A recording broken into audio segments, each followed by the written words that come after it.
Norma Internacional de Auditoría 240. Norma Internacional de Auditoría 240.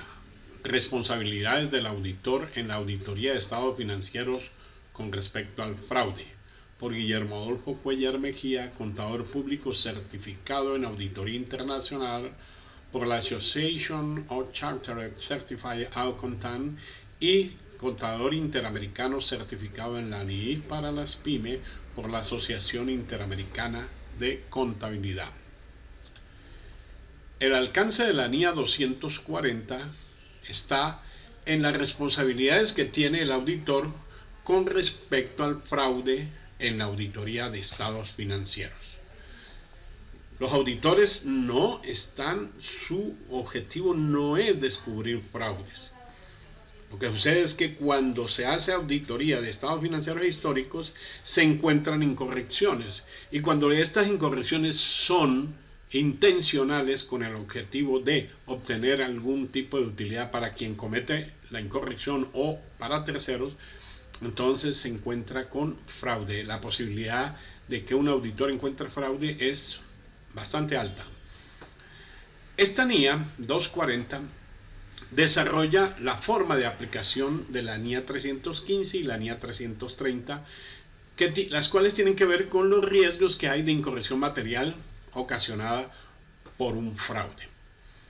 Características del fraude. Todas las incorrecciones, como decíamos, de los estados financieros pueden deberse a fraude o a error. El factor que distingue al fraude del error es la intencionalidad que se da. Si un error es intencionado, es fraude inmediatamente. Y que eso, por supuesto, da lugar a incorrección en los estados financieros, que es el objetivo global del auditor, de dar una opinión sobre razonabilidad, no razonabilidad o razonabilidad parcial sobre los estados financieros. El auditor tiene que ver con el fraude, pero aquel fraude que es cometido y que su incorrección intencional es material en los estados financieros. Porque los estados financieros, si ha habido algún fraude, pero ese fraude no tiene ningún tipo de consecuencia para la toma de decisiones, para la modificación de los estados financieros, pues ese no es del que estamos hablando. La NIA 240 habla de los fraudes materiales que van a impactar en los estados financieros que se van a presentar a los usuarios de la información financiera. Las incorrecciones intencionadas, o sea, fraude, pueden ser por información financiera fraudulenta, que intencionalmente se aleja de la realidad y pretende mostrar una realidad que no es una realidad económica, y la debida a que se sustraen recursos de la entidad, o sea, activos. El auditor puede tener indicios o, en casos excepcionales, identificar la existencia de un fraude. Él no determina si se ha producido efectivamente un fraude desde el punto de vista legal. Eso no es su objetivo. Él tiene que enfocarse en el objetivo, que es si los estados financieros están o no razonables de acuerdo al estándar establecido, que es el marco de imagen fiel. Entonces, la responsabilidad del auditor es obtener una seguridad razonable de que todos los estados financieros tomados en conjunto no tengan incorrecciones materiales ocasionadas por fraude o error. De acuerdo a lo que se llaman limitaciones inherentes de una auditoría, siempre existe el riesgo de que puedan no detectarse algunas incorrecciones materiales en los estados financieros, aunque esta auditoría se haya planificado llevando a cabo y ejecutando todas las normas de auditoría, las normas internacionales de auditoría. Entonces eso es inevitable, eso es una limitación, porque ya se dice que no hay una seguridad absoluta. Cuando se estudia la NIA 200, se dice que estas posibles efectos de las limitaciones inherentes a una auditoría son significativas cuando son debidas a fraude. Porque los controles que se establecen se hacen para incorrecciones no intencionales, pero el riesgo de detectar una incorrección material debida al fraude es mucho mayor que el riesgo de detectar una incorrección que no tiene intencionalidad. Por supuesto, el fraude lleva planificación por el que lo comete, lleva organización muy cuidadosa para ocultar que el fraude se cometió. Entonces, esto es mucho más difícil para una auditoría detectarlo, porque existe la colusión, o sea, que se ponen de acuerdo personas para inducir al auditor a creer que la evidencia que está obteniendo es convincente para él, cuando en realidad no lo es una evidencia falsa. La responsabilidad que sigue teniendo el auditor es que él puede no detectar una incorrección material debida al fraude cuando lo comete la dirección, porque la dirección es mucho más riesgoso que cometa un fraude, porque tiene más elementos a su favor comparado con el que comete un empleado. Pues hay más sofisticación en un fraude cometido a nivel directivo, porque el que está en un nivel directivo puede directa o indirectamente manipular los registros contables que son parte del control, proporcionar información financiera que no es fraudulenta, eludir el control interno que se ha establecido para evitar que precisamente los empleados cometan fraudes, pero como es la dirección, tiene más elementos para manejar. Entonces, el auditor debe obtener una seguridad razonable. Él es responsable de mantener lo que se llama en la NIA 200 actitud, y es un requerimiento de actitud de escepticismo profesional durante toda la auditoría. Hay que tener en cuenta, el escepticismo profesional consiste en que el auditor debe entender y trabajar con ese entendimiento de que existe la posibilidad, es un riesgo que la dirección eluda los controles que se han establecido, y debe reconocer que los errores, o sea, los controles que se han establecido de detección para detectar errores o incorrecciones, cuando se trata de errores no intencionales, pero cuando es un fraude, esos controles pueden ser y lo serán no eficaces, porque ya hay una intencionalidad.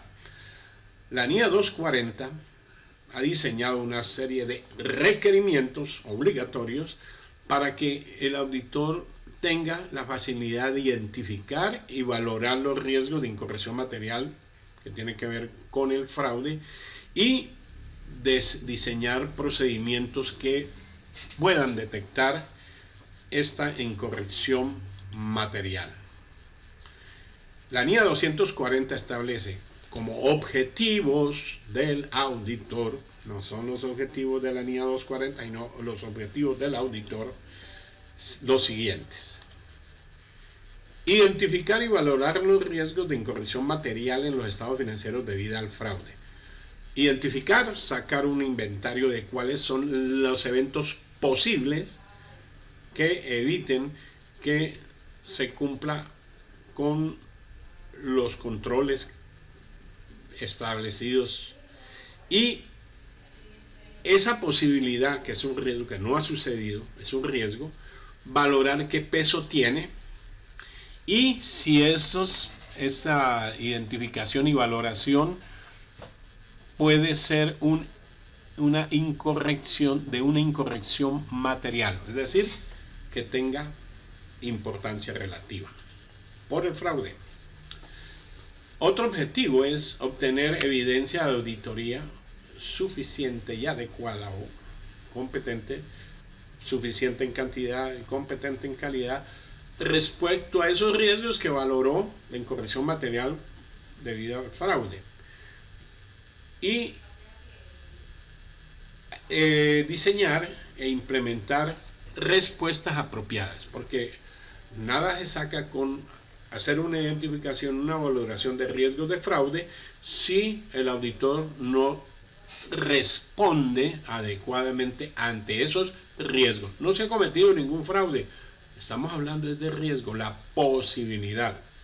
Ahora sí, hecho esto, debe responder adecuadamente al fraude cuando suceda, o sea, el siniestro ya no es un riesgo, o a los indicios de fraude que se identifican durante la realización de la auditoría. Entonces, no está buscando ladrones, no está buscando personas que hacen fraude, sino que establece los posibles riesgos que suceden en cuanto se produce esta situación de riesgo.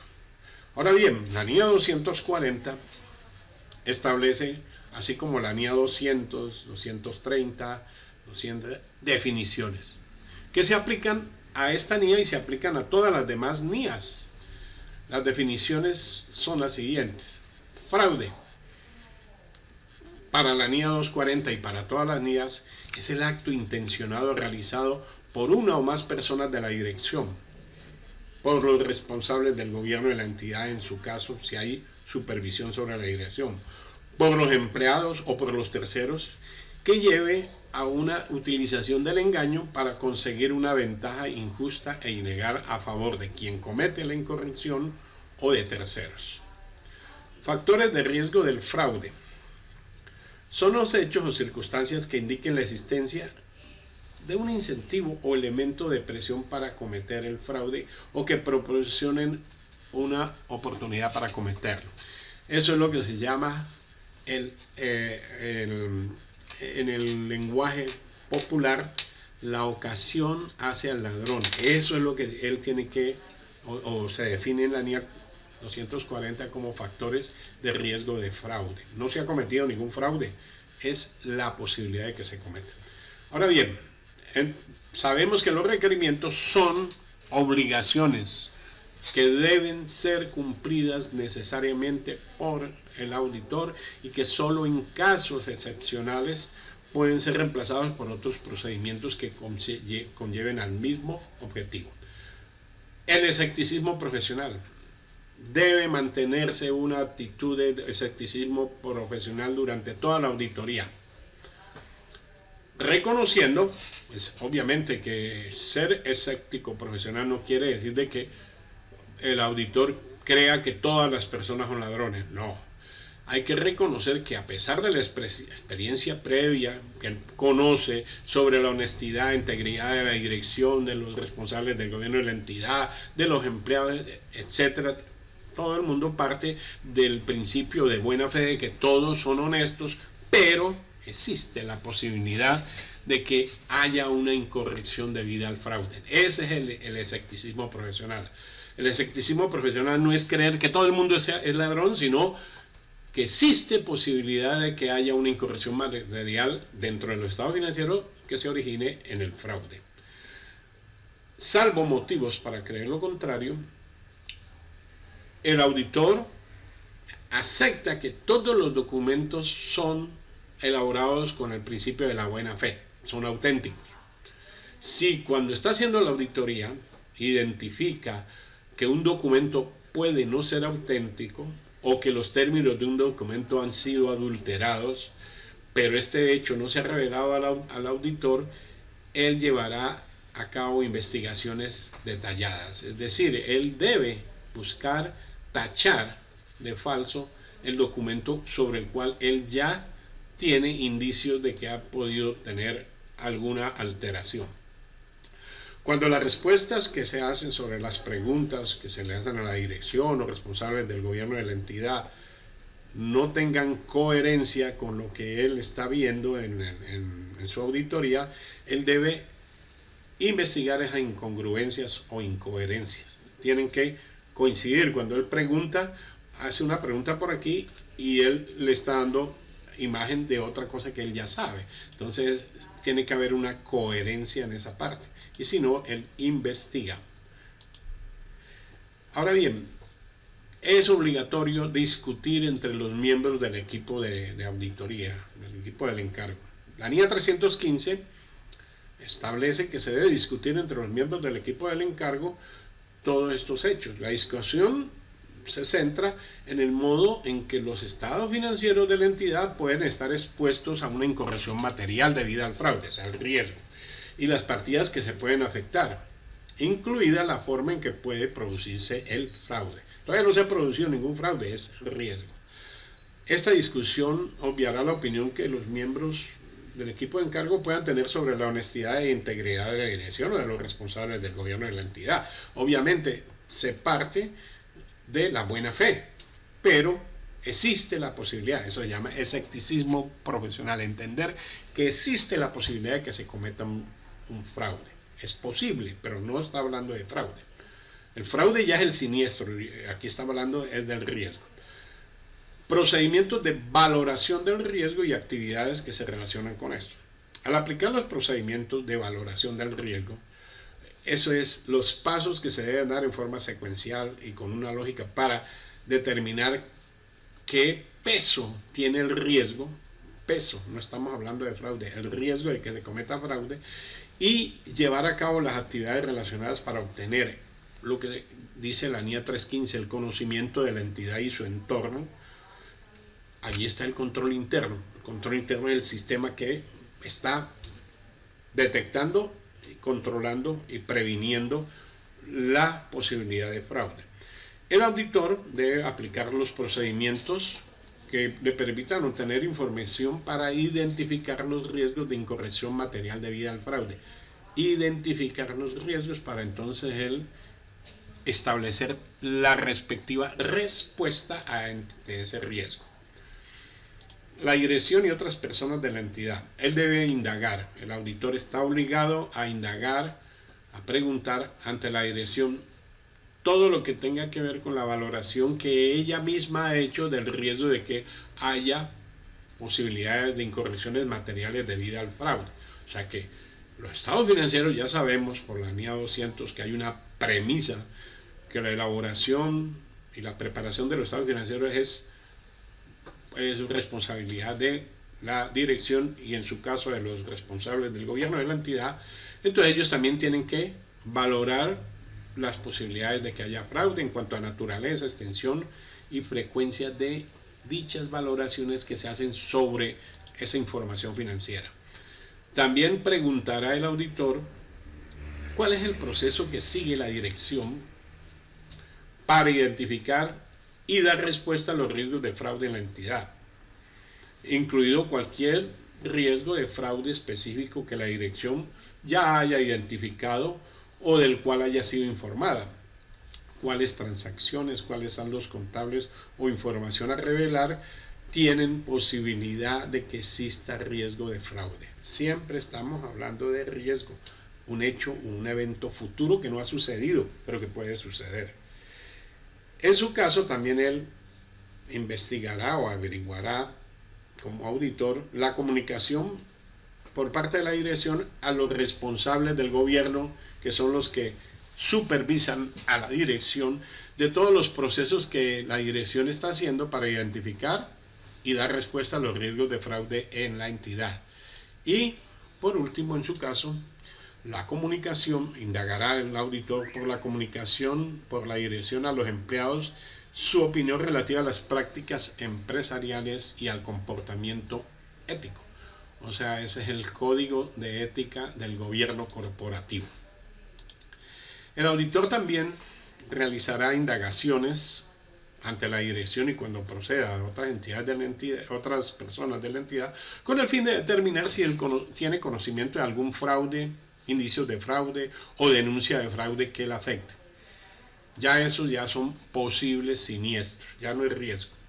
Para aquellas entidades que cuenten con la función de auditoría interna, si hay una empresa que emite la información y tiene auditoría interna, esas preguntas van dirigidas a los auditores internos para preguntarles a ellos si tienen conocimiento de la existencia ya de un siniestro, o sea, de un fraude, o los indicios de algún fraude, o denuncias de fraude que puedan afectar a la entidad que informa, así como para conocer sus opiniones acerca de lo que él está investigando, que son los riesgos de fraude que sean materiales para los estados financieros.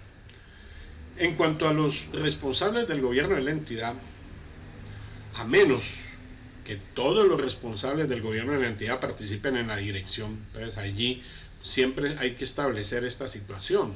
Hay una parte que es la dirección y por encima de ella están los responsables del gobierno de la entidad que supervisan a esa dirección. Pero si la dirección participa, los encargados del gobierno de la entidad, los responsables, participan en su dirección, esa es otra cosa, porque se tienen que considerar estos responsables como parte de la dirección. Lo que se está hablando en la NIA es que en el caso de que los responsables del gobierno de la entidad estén en funciones de supervisión de la dirección, el auditor va a tener que obtener conocimiento de cómo es que los responsables de la entidad ejercen esa supervisión sobre aquellos procesos que van enfocados por parte de la dirección a identificar y dar respuesta a los riesgos de fraude en la entidad, así como el control interno que la dirección haya establecido para mitigar esos riesgos. El control interno es una responsabilidad de la dirección y busca mitigar los riesgos.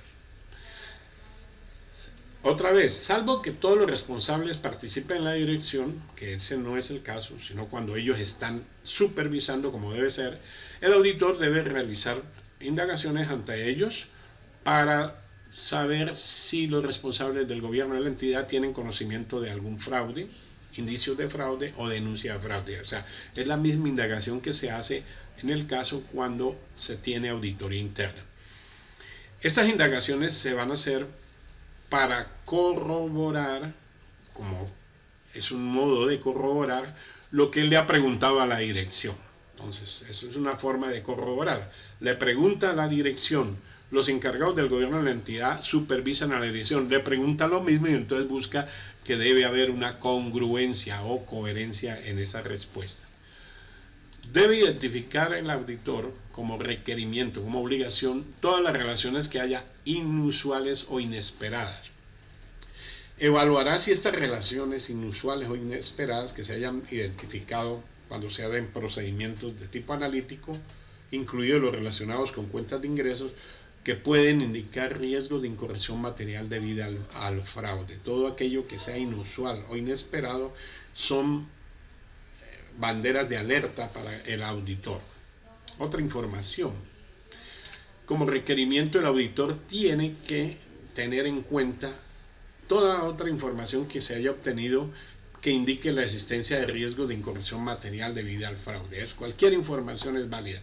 Ahí cabe lo que se dice de que el auditor, de su palabra, la semántica de esa palabra auditoría, que viene del latín, es auditore, el que oye. Él tiene que estar poniendo sus antenas para recibir información que le den indicios de la posibilidad de riesgos de incorrección. Evaluación de los factores de riesgo de fraude. Es importantísimo establecer esto. Lo que decíamos, la ocasión hace al ladrón.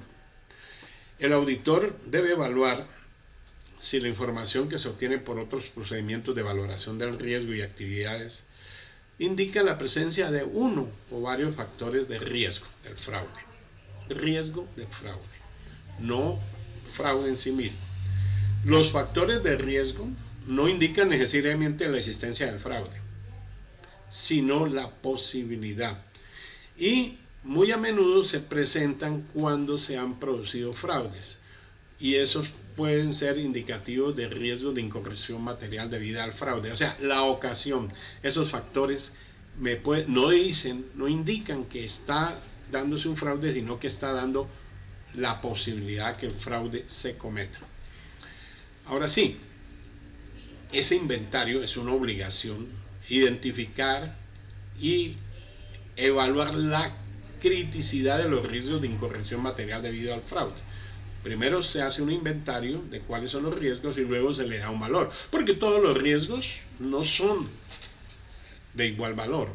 Hay algunos más críticos que otros. El auditor debe identificar y evaluar los riesgos de incorrección material debida al fraude en los estados financieros y en las afirmaciones relativas a tipo de transacciones, saldos contables e información a revelar. Eso es riesgo, posibilidad.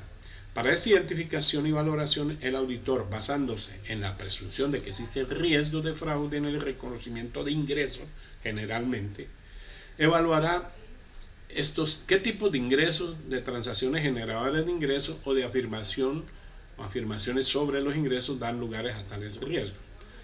El auditor debe tratar estos riesgos ya valorados de incorrección material debida a como riesgos significativos, es decir, riesgos críticos.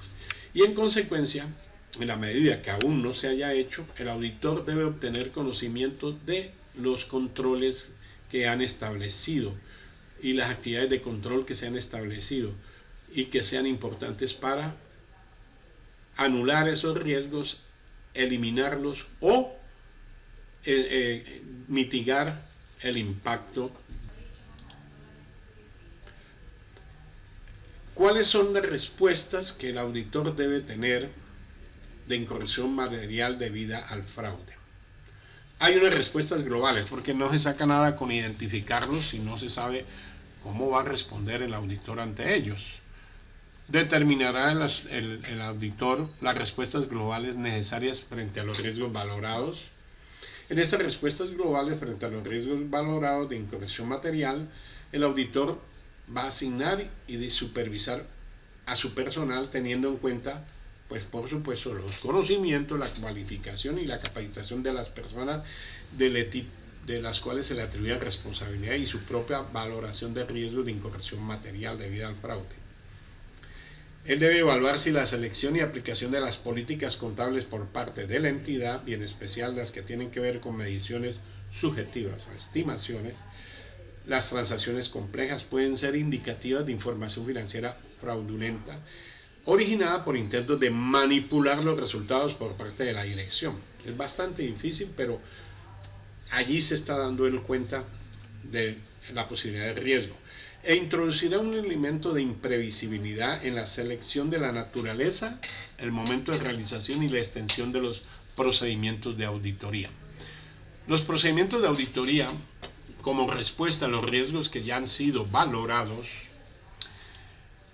diseñará entonces pasos.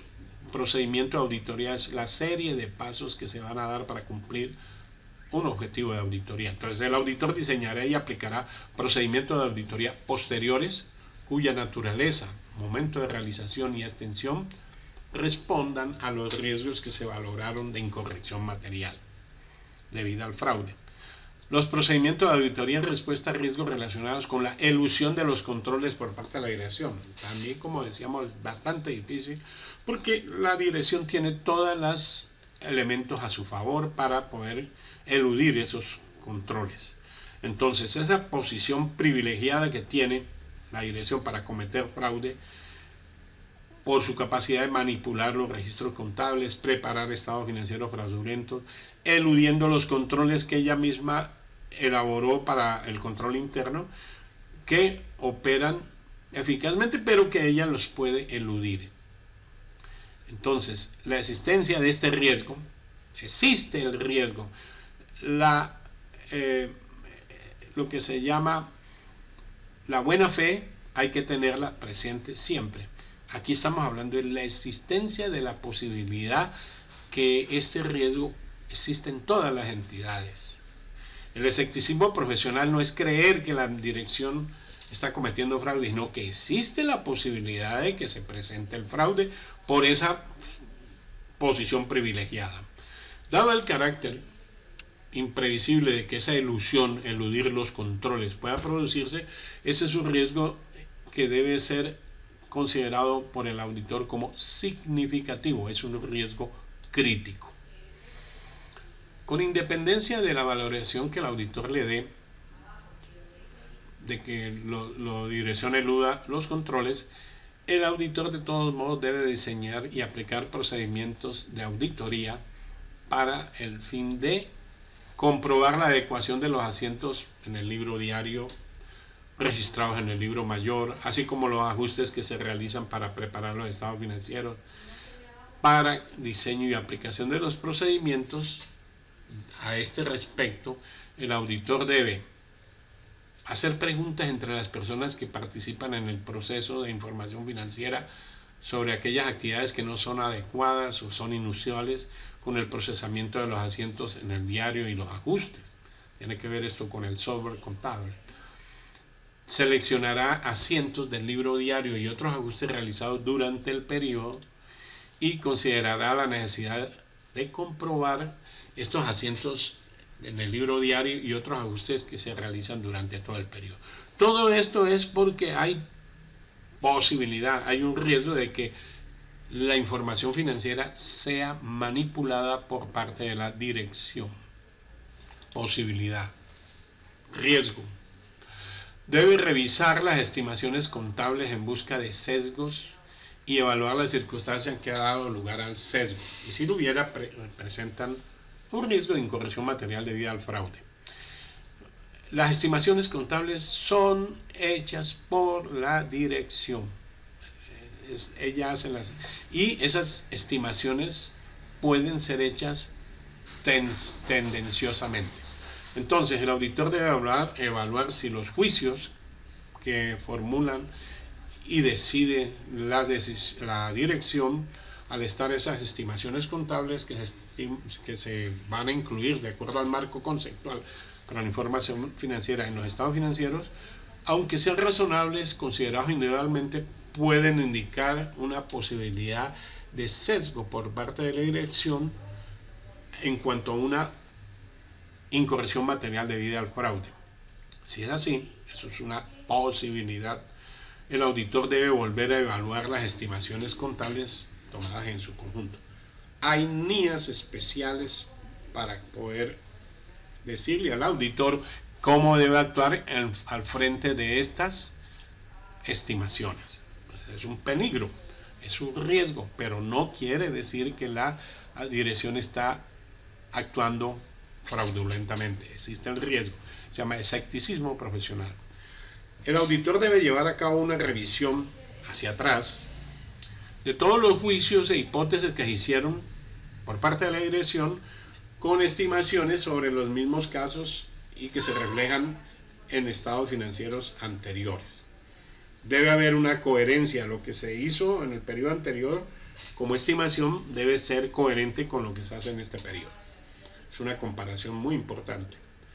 En caso de las transacciones significativas, ajenas al curso normal de los negocios de la entidad y de que de algún modo parezcan inusuales, teniendo en cuenta el conocimiento que tiene el auditor de la entidad y de su entorno, así como la información obtenida durante la realización de la auditoría, el auditor debe evaluar si el fundamento de las transacciones o falta de fundamento en las transacciones puede indicar que se debe haber registrado con un fin de engañar, fraudulento, a través de información financiera que no es para tapar o ocultar una apropiación indebida de activos. Determinará el auditor si para responder a estos riesgos identificados de que la dirección pueda eludir los controles, él necesita aplicar otros procedimientos de auditoría adicionales a los que ya se menciona en la NIA 240. Evaluación de la evidencia de auditoría. Toda esta evidencia, todas las pruebas que se están haciendo es para convencer al auditor. El auditor evaluará si los procedimientos analíticos que se aplican en una fecha cercana a la finalización de la auditoría. ¿Quién los aplica? El auditor. ¿Quién se debe convencer? El auditor. Para alcanzar una conclusión global si los estados financieros indican un riesgo de incorrección material debido al fraude no reconocido previamente. Entonces él tiene que evaluar si lo que él está haciendo y que está aplicando cerca a la finalización de la auditoría es algo que le está dando conocimiento de una posibilidad de fraude. Si el auditor identifica una incorrección, ya esto es el hecho ya concreto, no es un riesgo, está identificando una incorrección. Él debe evaluar si esta incorrección que encontró es indicadora de fraude. Si hay indicio, el auditor debe evaluar que implica esta incorrección con otros aspectos que él tiene en la auditoría. Por ejemplo, lo que se llama la premisa, la manifestación de la dirección, reconociendo que un caso de fraude no puede producirse en forma aislada. Entonces, la dirección tiene que decir al auditor de que los estados financieros se han elaborado buscando de que no haya fraude ni error en esa información. Entonces, él tiene que hacer la comparación con esa implicación de lo que él encontró. Eso es cuando sucede una incorrección. Comparar la incorrección con lo que la empresa afirmó. Si el auditor identifica la incorrección, cualquiera que ella sea, material o no material, importante o no importante, y tiene razones que puede ser resultado de un fraude, así sea pequeño, que no sea material, él debe mirar cómo está implicada la dirección o los miembros de la alta dirección si ellos están participando en la dirección. Entonces él debe reconsiderar la valoración de riesgo de incorrección material debida al fraude y el impacto en la realización y extensión de los procedimientos de auditoría. Los procedimientos de auditoría se dan como respuesta a los riesgos evaluados y los procedimientos de auditoría son los pasos que él debe dar para obtener un objetivo. Cuando él reconsidera la fiabilidad de la evidencia obtenida anteriormente, si es fiel o no, el auditor tendrá en cuenta todas las circunstancias o las condiciones que existen y que indican que hay empleados que están enredados, que la dirección o los terceros están en colusión, se han puesto de acuerdo. Si esto es confirmado y que los estados financieros contienen ya ahora sí incorrecciones materiales, ya importantes, él puede alcanzar una conclusión al respecto. Él tiene que evaluar cómo le afecta esas incorrecciones materiales frente a su conclusión de auditoría. Si los estados financieros son razonables, parcialmente razonables o no son razonables. Ahora bien, un requerimiento, imposibilidad del auditor para continuar con el encargo. Si como consecuencia de una incorrección ya identificada positivamente por el auditor debido al fraude o a indicios de un fraude de importancia y él se encuentra con circunstancias muy excepcionales que puedan poner en duda su capacidad para seguir realizando la auditoría, la NIA 240 le dice que él debe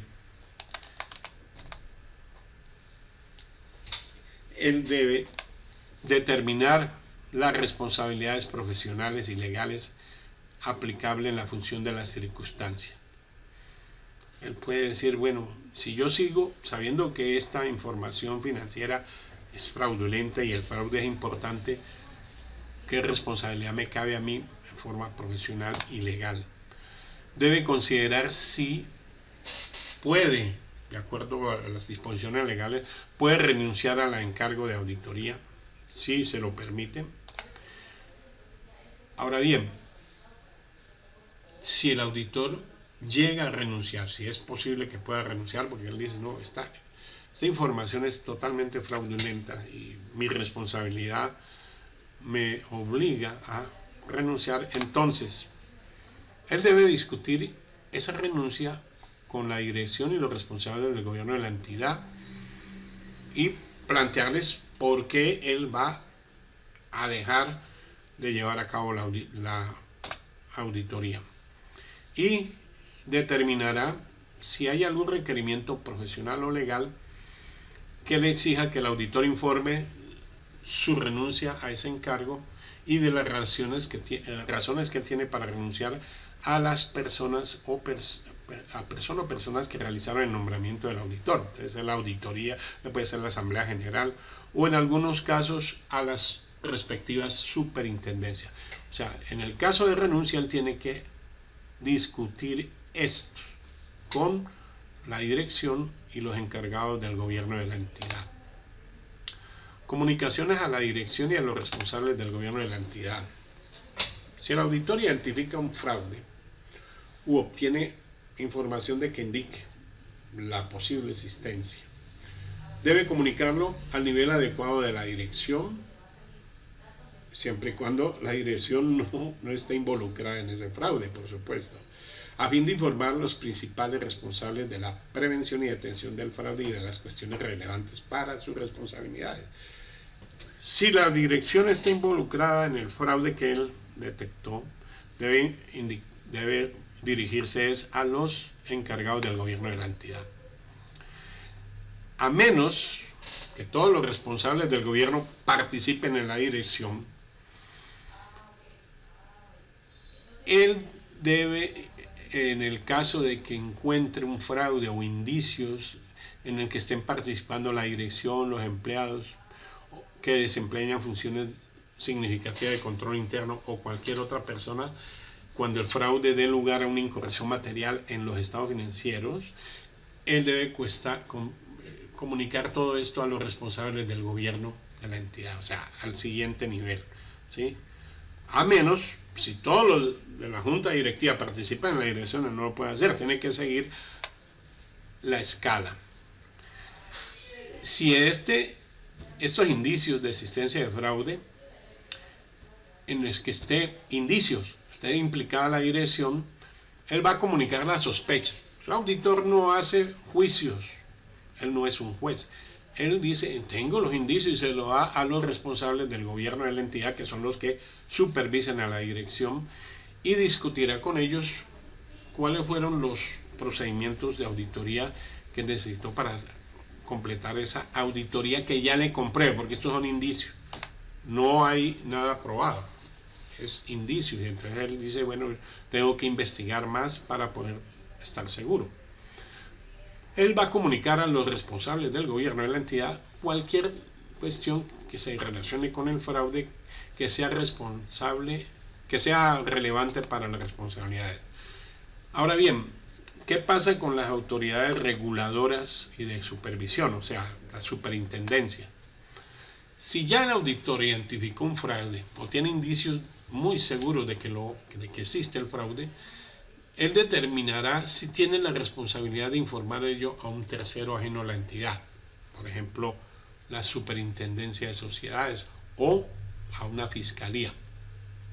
Aunque es posible que el deber del auditor de mantener la confidencialidad de la información, pues es parte de su ética, le impida hacerlo, en algunas circunstancias la responsabilidad legal del auditor puede prevalecer sobre el deber de confidencialidad. Entonces él tiene que poner en una balanza el principio ético de la confidencialidad y la responsabilidad constitucional de denunciar cualquier delito que conozca en desarrollo de sus funciones. Ahora bien, documentación. Además de los requerimientos que tiene la NIA 230 sobre documentación, la NIA 240 tiene también sus requerimientos de documentación ya específicos. En cuanto a la relación que debe tener la empresa con el entorno y que el auditor debe conocer para valorar los riesgos que existan, él debe incluir en la documentación de auditoría que existe o que está establecida en la NIA 315, que es conocimiento de la entidad y su entorno, la evidencia de las decisiones significativas que se haya tomado durante la discusión mantenida entre los miembros del equipo del encargo, con relación a la incorrección material que puede impactar en los estados financieros, los riesgos identificados y valorados de incorrección material debido al fraude en los estados financieros. Todo esto debe ser documentado. Debe documentar también qué hizo él frente a esos riesgos detectados y valorados.